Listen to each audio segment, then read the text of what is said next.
very exhaustive and interesting sessions.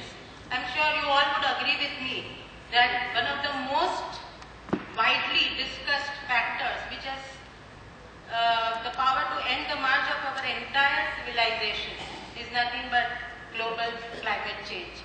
And I'm teaching biochemistry at MD Science College, and via my presentation, I would just like to share with you very simple ways by which we academicians can help the world fight the global climate change. Problem, I think it is with the color. It's fine. Selection of the color. Is it clear now? Yeah, it's okay. Okay, I think because of time constraints, I'm not going much.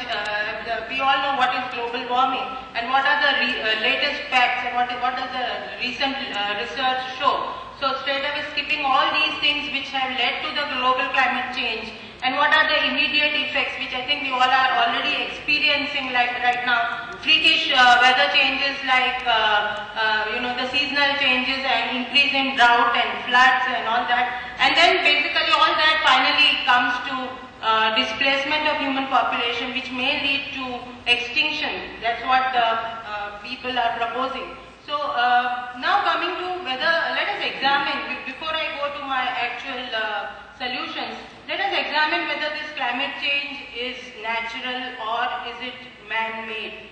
So again, the scientific consensus supports the fact that this is purely a man-made global climate change, and the reasons are very clear. There is increased population and in the developing countries, and increased urbanization and modernization in the developed countries. We all have become slightly more frugal, leading lifestyles which are highly materialistic, and then finally an imbalance between the resources and the availability and our usage. So now let us straight away go to what my topic really is aimed at. What are the solutions? Okay, first of all, do we know what are the solutions?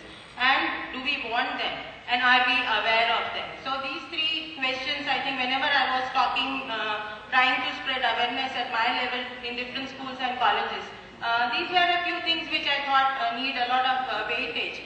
And this impetus also needs to be put on at what levels can we bring changes and at what levels can we educate the people. First of all, at a personal level, what can I do? What can the society do, or what can the community do? And finally, we leave it to our politicians and the governors, whether are they really doing their bit, which is very much needed for this mitigating this global climate change. So now we go straight away to the solutions. There are about 40-50 different solutions which have been given in different research sites. But I've tried to bring them to 15 most significant ones. One, I suppose today, right from the morning, we have been hearing a lot about sustainable consumption. And even Dr. Iyengar was also yesterday pressing the need of going back to the traditional agriculture practices.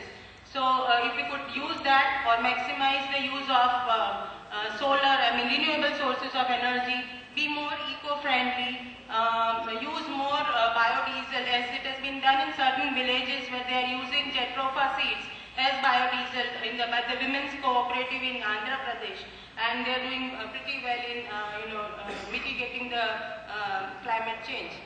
Or if we can make very quick lifestyle changes, I think which is a very significant factor, by maybe saving energy, conserving water, saving electricity, reducing paper consumption, buying local goods, as our Mahatma Ji always really believed in the Swadeshi movement.